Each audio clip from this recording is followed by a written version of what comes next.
As your house settles, time and environmental factors affect your home. It is normal for doors to shift slightly. In most cases, door adjustments can be handled quickly and with minimal effort by the homeowner. The only tool you require is a hand screwdriver or a drill.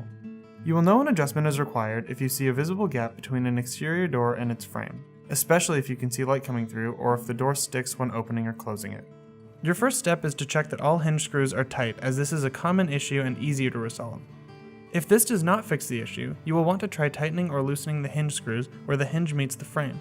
This pivots the door and should pull it back to a snug position within the frame. If the gap is near the top of the door, tighten one or more of the screws from the top hinge and loosen those near the bottom hinge. Try reversing this operation if the gap is near the bottom. There may be some trial and error involved as you work to find the perfect fit, but take your time and pay attention to the impact each screw adjustment has on the door's position. Then continue to adjust accordingly. If your door latch is sticking or has too large of a gap, remove the security screw on the plate if it has one. Then loosen or tighten the screws holding the door latch as needed and adjust it back to the correct position before replacing the security screw.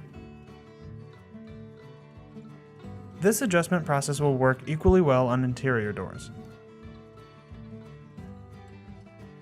Thank you for watching. We hope this video was helpful. You can find more videos like this in the home care section of our website.